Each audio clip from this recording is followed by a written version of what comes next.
Bonjour à tous et bienvenue sur DigiSchool. Je suis Fatoumata, votre professeure de mathématiques. Dans le live d'aujourd'hui, nous allons parler des primitives. Donc, on va continuer ce qu'on avait abordé lors du précédent live et on va également aborder les lois à densité. Donc, vous pourrez poser vos questions si vous en avez, vous les mettez en commentaire et j'y répondrai au moment venu. Donc, la dernière fois, dans le live du 12 avril, on avait abordé les primitives et on a défini ce qu'était l'intégrale d'une fonction positive. Nous avions également défini ce qu'était la primitive d'une fonction continue. On a vu quelques exemples de calcul de primitives. Donc, on a vu les primitives pour les fonctions usuelles f de x. On a également vu les primitives pour les fonctions composées, donc f d'une autre fonction. Et on a vu quelques propriétés. Dans les exemples qu'on avait vus, notamment, il y avait comment déterminer une primitive d'une fonction, comment déterminer toutes les primitives d'une fonction et comment déterminer une primitive particulière. Donc, pour qui ce n'est pas encore entièrement clair, je vous invite à aller visualiser ce live qui vous aidera à comprendre ce qu'on va faire aujourd'hui. Maintenant, on va parler d'intégrale d'une fonction continue. Donc, soit f, une fonction continue sur un intervalle i, et grand F, une primitive de f, donc sur le même intervalle i, pour tous les réels a et b de l'intervalle i, on va avoir l'intégrale de a à b de f de x dx va être égale à la différence de la primitive de f pour b moins la primitive pour a. Cette chose se note également donc avec des crochets, on met le grand f de x, on met les bornes avec la borne inférieure en dessous, donc le A ici va venir là, le B il vient là, et ici à l'intérieur, au lieu d'avoir le petit f, on va avoir le grand F qui est la primitive. Donc pour ça, c'est bien important de savoir calculer une primitive pour pouvoir calculer l'intégrale d'une fonction continue. Dans un exemple, on va calculer une première intégrale. Donc là, on veut calculer l'intégrale de moins 1 à 2 de cette fonction qui est moins 8x au cube moins 1 dx. Et pour commencer, on va remarquer que la fonction f qui à x associe tout ça, donc f de x égale à 8x au cube moins 1, est continue sur l'intervalle dont les bornes sont ici, moins 1 et 2. Donc elle est continue sur moins 1, 2.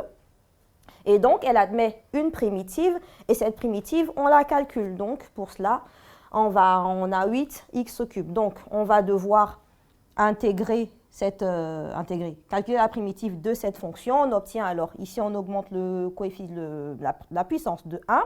On a x puissance 4 divisé par 4, et le tout multiplié par 8, ce qui nous donne 2x puissance 4. Et le moins 1 va devenir moins x. Et on va se servir ensuite de cette primitive pour calculer l'intégrale.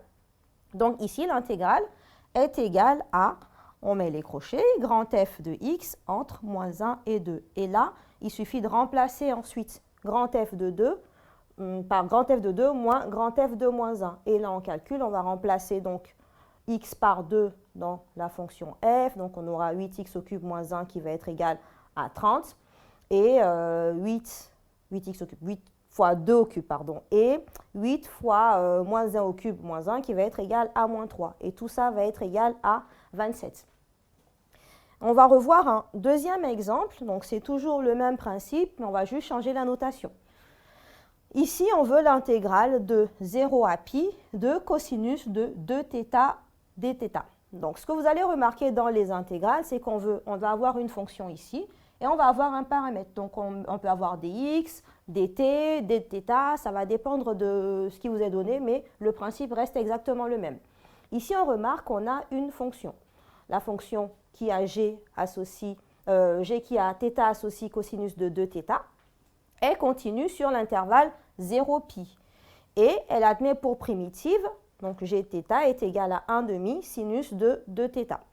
On va maintenant remplacer ici le grand G par sa valeur et on va calculer l'intégrale en faisant grand G de pi moins grand G de 0. Donc G de pi et moins G de 0 qui est égal à 1 demi sinus de 2pi moins 1 demi sinus de 0. Or, on sait que sinus de 2pi ici est égal à 0 et le sinus de 0 est aussi égal à 0. Donc tout ça va être nul. On va avoir 1 demi fois 0 moins 1 demi fois 0 qui va être nul.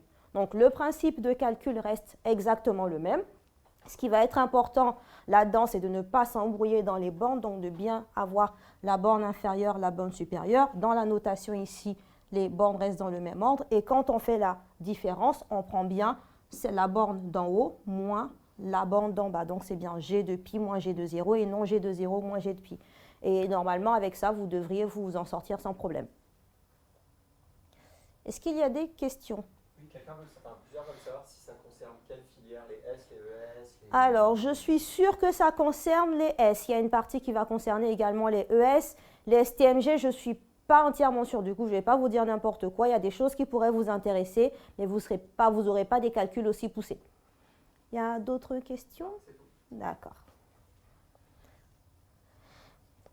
Maintenant, quelques propriétés sur les intégrales. On va considérer deux fonctions, f et g, sur un intervalle i, et des réels a, b et c, et, appartenant à i, et un réel k qui, quelconque. Avec cela, lorsqu'on veut calculer l'intégrale de a à a de f de x dx, on trouve 0. C'est-à-dire qu'on a une borne ici, on a le même nombre en borne minimum et le même en borne maximum. Donc vous allez trouver que c'est nul. D'autre part, lorsque vous inversez les bornes, donc l'intégrale de b à a, f de x dx va être égale à l'opposé, donc à moins l'intégrale de a à b f de x dx. Ce qui se passe ici, c'est juste que les bornes ont été inversées. Là, on va de b à a, et c'est donc l'opposé de aller de a à b. Ensuite, il y a toutes les propriétés de linéarité. Ce qui fait que lorsque vous allez avoir l'intégrale d'un nombre k, un réel k multiplié par une fonction, ça va être égal au réel k fois l'intégrale de la fonction. Donc le k, il peut sortir sans avoir aucun impact. Et enfin, lorsque vous avez l'intégrale de la somme de deux fonctions, donc l'intégrale de a à b de f de x plus g de x dx, on peut séparer ici en deux. On va obtenir donc l'intégrale de f de x dx plus l'intégrale de g de x dx. Les bornes restent exactement les mêmes, ça reste de a à b à chaque fois, ça ne change pas. Et enfin, il y a une autre propriété, donc la relation de Schall, que vous avez abordée notamment quand on vous a parlé de vecteurs.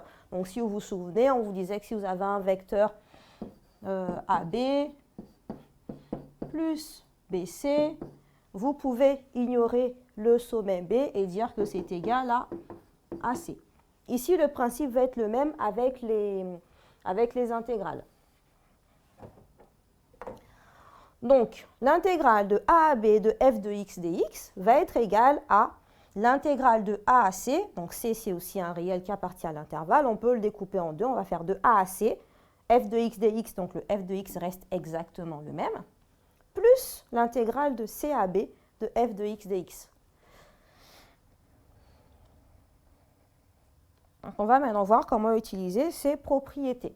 On veut, par exemple, calculer une intégrale h qui est égale à l'intégrale de moins 1 à 1 de 1 plus la valeur absolue de x dx. Ce qu'on va remarquer ici, c'est que la valeur absolue, elle va être égale au nombre lorsque le nombre sera positif, elle va être égale à l'opposé du nombre lorsqu'il sera négatif. Donc, comme on est sur l'intervalle moins 1, 1, on sait que sur moins 1, 0, la valeur absolue de x va être égale à moins x, et sur 0, 1, la valeur absolue va être égale à x. Donc, on va penser à découper notre intégrale en deux bouts, en faisant de moins 1 à 0, puis de 0 à 1. Donc, cette intégrale va être égale à l'intégrale de moins 1 à 0 de la fonction qui ne change pas, qui reste exactement la même, plus l'intégrale de 0 à 1 de 1 plus valeur absolue de x dx. Là, on a utilisé la relation de Schall. À partir de là, on peut exprimer les deux fonctions par rapport à ce qu'elles valent vraiment. Donc, de moins 1 à 0, on a dit que la valeur absolue devenait moins x. Donc, en fait, cette chose va être égale à 1 moins x.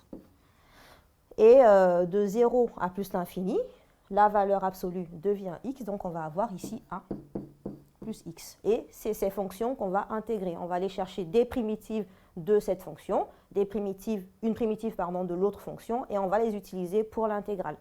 Donc là, dans les crochets, lorsqu'on intègre tout ça, on trouve x, moins 1 demi de x carré. Et de l'autre côté, on va avoir x plus 1 demi de x carré. Et maintenant, il n'y a plus qu'à remplacer les x dans chacun des crochets en appliquant le grand F de 0 moins grand F de moins 1 ici. Et ici, bon, on va appeler ça F1. Et là, ce sera la deuxième primitive. On va avoir donc F2 de 1 moins F2 de 0. Et tout ça, on va le remplacer, ce qui devient 0 moins 1 demi, moins 1 moins 1 demi, plus 1 demi plus 1 plus 1 demi, moins 0. Et au final, on obtient 3 demi plus 3 demi, qui est égal à 3. Donc la valeur de l'intégrale h est égale à 3. On pouvait procéder différemment pour effectuer ce calcul. Donc vous remarquerez qu'ici, j'ai pensé à la relation de Schall immédiatement et d'abord découper la fonction en deux. Mais ce qu'on aurait pu remarquer, c'est qu'on a ici une somme de deux fonctions. On a une fonction f et une fonction g. Donc on peut faire autrement et se dire que là, on a donc l'intégrale d'une fonction f plus une fonction g. On a vu tout à l'heure que c'était la somme des intégrales. Donc on peut dire que c'est l'intégrale de moins 1 à 1 de 1 dx, donc on prend juste cette partie-là, le f, plus l'intégrale de g. Et le g, c'est la fonction valeur absolue. Donc là, on utilise une des propriétés de linéarité. Et ensuite, on va être obligé quand même de revenir à la relation de Schall, car pour la fonction valeur absolue, on n'a pas d'autre choix que de découper notre intervalle en deux bouts. Donc on va avoir l'intégrale de moins 1 à 1 de 1 dx, plus l'intégrale de moins 1 à 0 de la valeur absolue de x dx, plus l'intégrale de 0 à 1 de valeur absolue de x dx. Donc là, comme tout à l'heure, de moins 1 à 1, ça deviendra moins x, et de 0 à 1, on aura x. Après, le principe reste le même. Tout ce qui va changer, c'est que là, on va intégrer séparément le 1 qui devient x, et le calcul reste vraiment le même. C'est le même principe et vous aboutissez au même résultat qui est 3. Y a-t-il des questions? Yes. Dites-moi. Quelqu'un demande, ça veut dire quoi linéarité? Linéarité.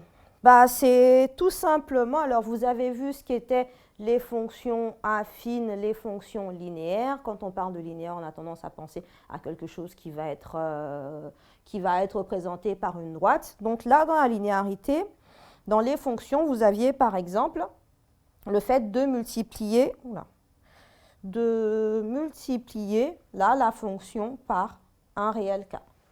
Et ça ne va pas changer, on va donc multiplier la fonction par un réel k, et l'intégrale sera multipliée également par un réel k. Est-ce qu'il y a d'autres questions? Est-ce que pour la relation de Schall, c'est oui. l'intégrale de a à c égale a petit a b plus b petit a c? Alors, je vais essayer de noter en même temps. Est-ce que c'est... Alors, a à c, donc intégrale, oui. Ensuite, est égal à b plus b à c. Ah oui, plus intégrale de b à c. Oui, ça marche aussi. Tout ce qu'il faut remarquer dans la relation de Schall, c'est que, tout comme dans les vecteurs, c'est vous dire, si je veux me déplacer d'un point A à un point B, je connais mon point de départ, je connais mon départ, je connais mon arrivée. J'ai le droit de faire autant d'escales que je veux. Je peux faire toutes les escales que je veux du moment que je pars d'un point et que j'arrive à celui-là.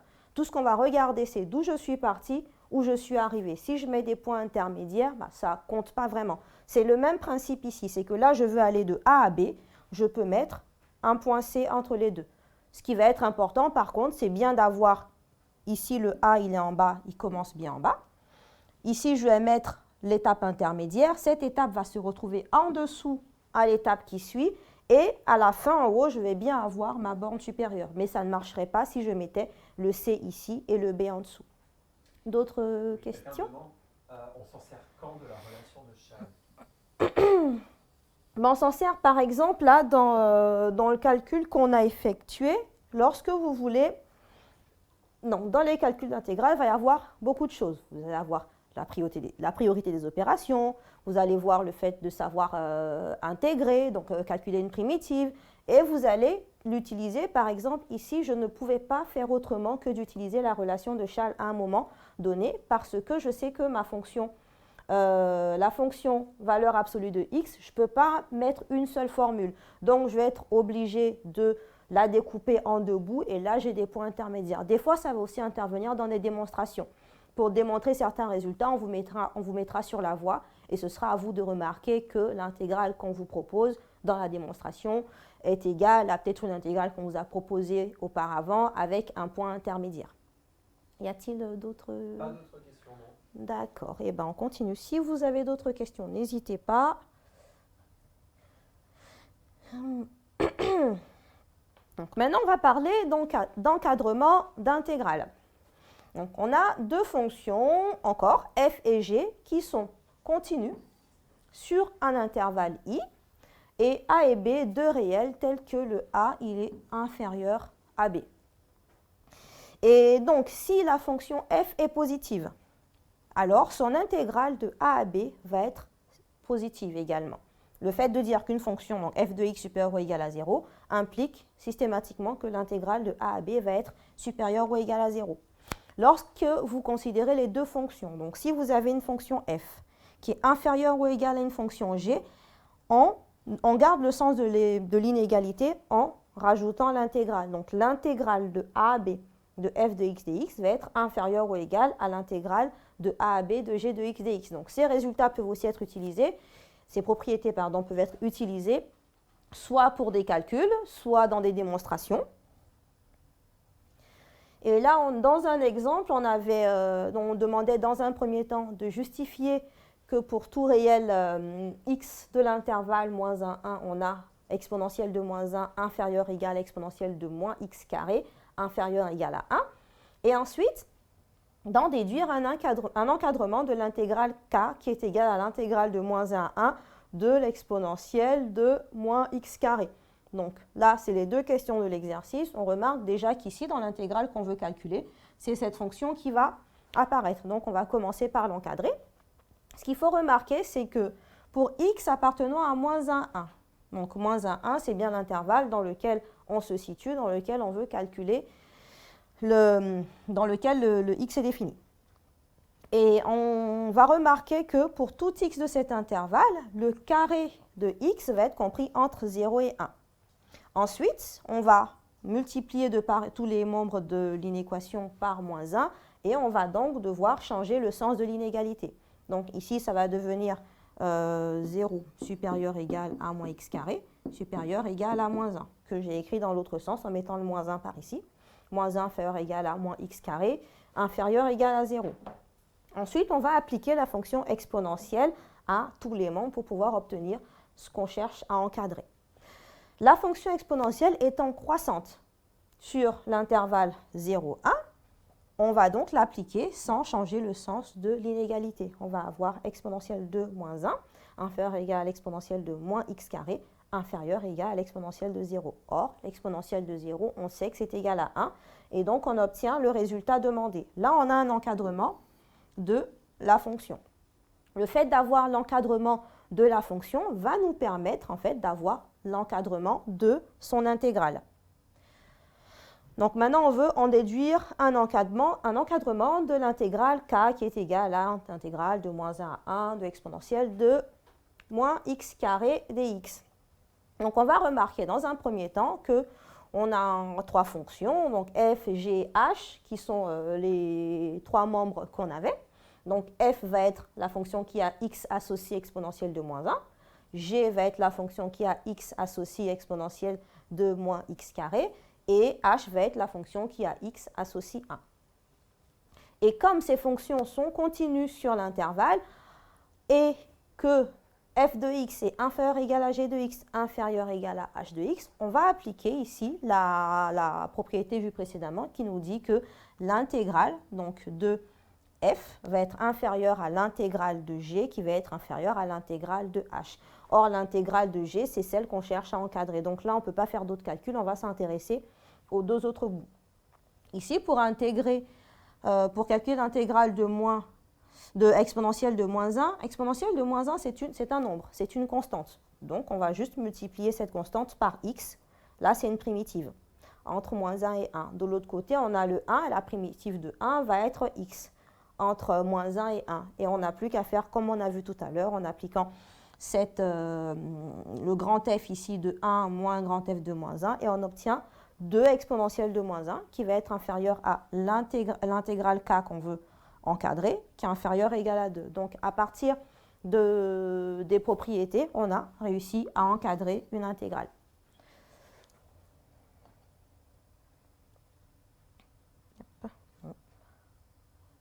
Est-ce qu'il y a des questions? Pas de questions, non. Donc, on continue.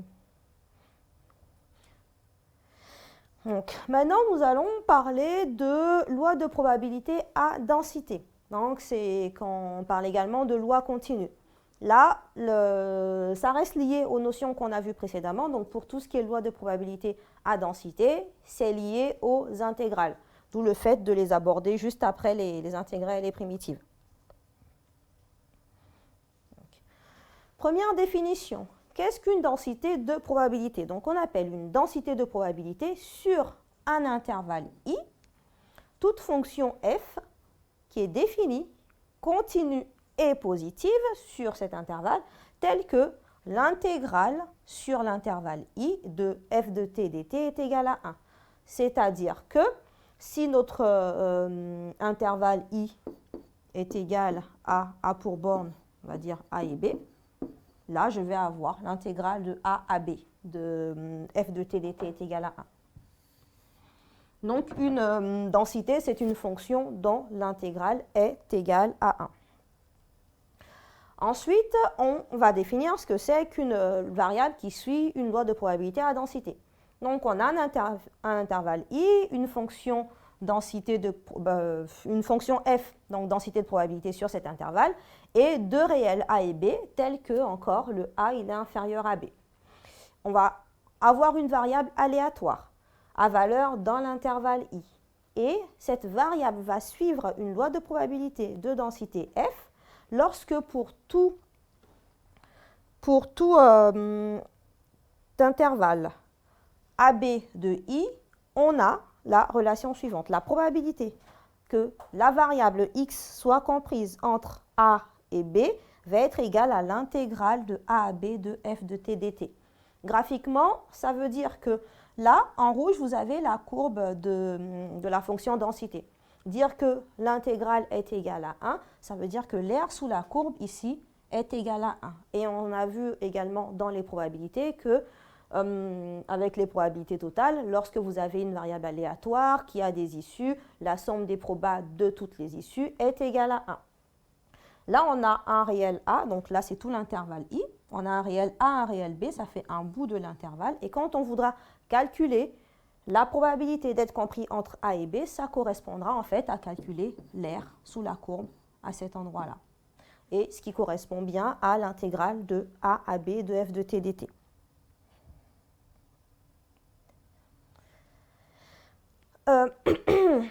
Donc, et si x suit une variable, si x une variable aléatoire suit une loi de probabilité de densité f sur un intervalle i, on va avoir quelques résultats. La probabilité que x soit égal à a va être égale à 0, donc probabilité d'être au tout début va être égale à 0. On va supposer en fait que plus on avance, on va de 0 à 1. Donc, la proba que x soit supérieur à a va être, donc x strictement supérieur à a, on veut se situer ici. Or, tout ça va être égal, vu que tout l'aire sous la courbe est égal à 1, toute l'aire qui sera ici va être égale à 1 moins, l'aire d'être inférieur ou égal à A, donc à 1 moins l'aire qui reste ici. Et la probabilité que x, la variable, soit comprise entre A et B, va être égale à la probabilité que x soit inférieur ou égal à b, moins la probabilité que x soit inférieur à a. C'est-à-dire, je veux la probabilité d'être compris entre les deux bornes ici en bleu.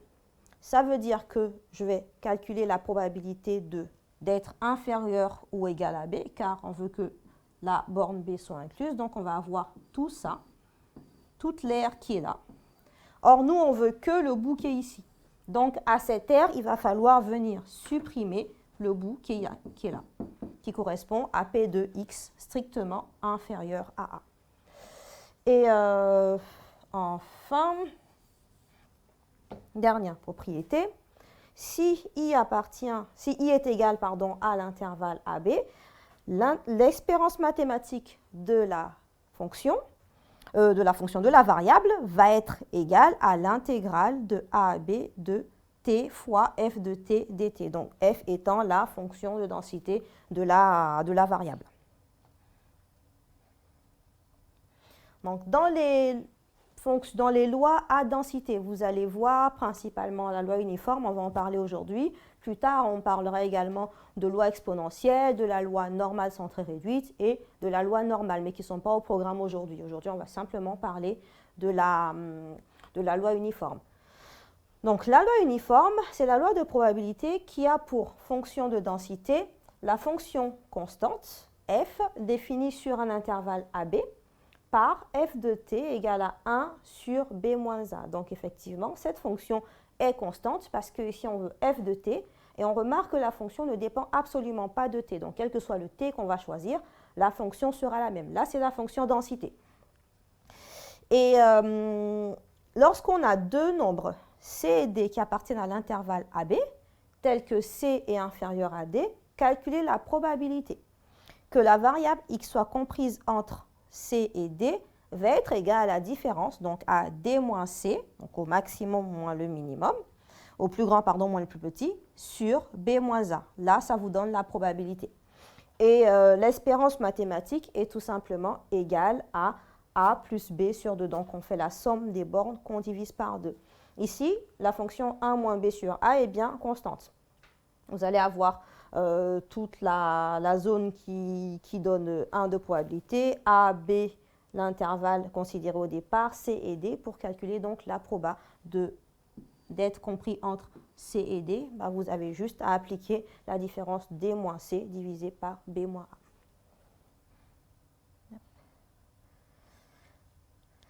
Et on va voir un exemple de tout ça.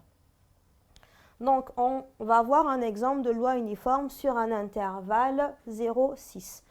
Et dire qu'on a la loi uniforme sur 0,6 veut dire que la fonction de densité, je vous rappelle, est égale à 1 sur b moins a. Ici, le b est égal à 6, le a est égal à 0, donc 6 moins 0 est égal à 6. Là, c'est la fonction densité.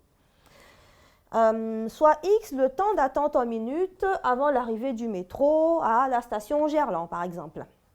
On suppose que x suit la loi uniforme sur l'intervalle 0,6 et on veut calculer la probabilité d'avoir un temps d'attente compris entre 3 et 5 minutes. Donc ici, en notation, on veut tout simplement calculer P de x, car x représente le temps, compris entre 3 et 5. Or, on a vu que probabilité que x soit compris entre deux bornes est égale à la différence des deux bornes, donc à 5 moins 3, le tout divisé par 6 moins 0, qui est égal à 2 sixièmes, qui donne 1 tiers. Donc, on a une chance sur 3 d'attendre entre 3 et 5 minutes à cette station.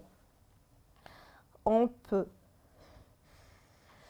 Donc maintenant, on veut également calculer la probabilité que le temps d'attente soit supérieur à 3 minutes. Donc on veut que le temps d'attente soit supérieur à 3 minutes. Bon, supérieur ou égal. On n'a pas dit strictement supérieur. Dans ce cas, vous choisissez supérieur ou égal.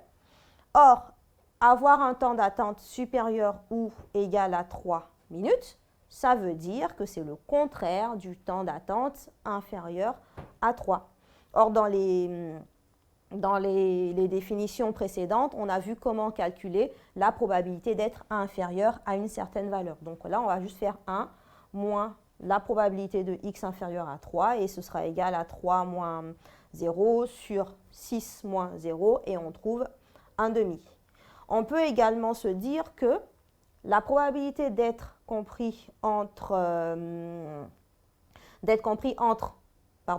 supérieur ou égal à 3, c'est la probabilité d'être compris entre 3 et 6 minutes, car on sait qu'on va être dans tous les cas de 0 à 6, Donc si on est plus grand que 3, on est forcément entre 3 et 6. Donc on peut également utiliser cette formule et faire donc 6 moins 3, qui est égal à 3, sur 6, et on trouve également un demi. Et enfin, vous pouvez l'utiliser également pour calculer le temps moyen d'attente. Donc dans vos énoncés, que ce soit avec la loi uniforme, la loi normale, la loi exponentielle, si dans l'énoncé on vous parle d'une moyenne, vous pensez à l'espérance. Et là, on veut le temps moyen d'attente dans la station, donc on veut l'espérance de x qui, pour la loi uniforme, est très simple. C'est égal à la somme des bornes divisée par 2. Ici, la somme des bornes, c'est 0 plus 6, qui est égal à 6, divisé par 2, qui est égal à 3. Ce qui veut dire qu'en moyenne, on attend 3 minutes dans cette station. Y a-t-il des questions? Oui. Quand est-ce qu'on choisit, comment on choisit entre les deux lois pour la loi uniforme? Comment est-ce qu'on choisit entre les deux lois? Pour les lois, généralement, on vous les donne. Donc, on vous dit que la variable suit une certaine loi. Et une fois que la loi est identifiée, c'est à vous de savoir toutes les propriétés liées à la loi. Donc, pour toutes les lois à densité que vous allez voir, ce qui va être important, par exemple, si vous faites des fiches, c'est de bien savoir quelle est la loi, quels sont ses paramètres. Pour la loi uniforme, par exemple, on vous dira qu'elle est uniforme sur un intervalle. Pour les lois normales exponentielles, on le verra plus tard, donc vous verrez les paramètres. Une fois que vous avez les paramètres, connaître quelle est la fonction de densité. Donc la fonction de densité, savoir sa formule, savoir donc quelles sont les différentes probabilités et quelles sont les différentes propriétés liées à ça. Et normalement, c'est suffisant. Mais les lois, on vous dit de quoi il s'agit. Il y a d'autres questions? On n'a pas, c'est sûr? Ouais, c'est sûr. C'est votre dernier mot? Ouais. Dans ce cas, c'est fini. Donc, c'est tout pour aujourd'hui. J'espère que ce live vous a été utile. Si vous avez d'autres questions, n'hésitez pas à continuer à me laisser des commentaires. Et n'hésitez pas également à aller visionner les autres lives pour mieux comprendre tout ce qui se passe. Et je vous dis à bientôt sur DigiSchool pour de nouveaux lives.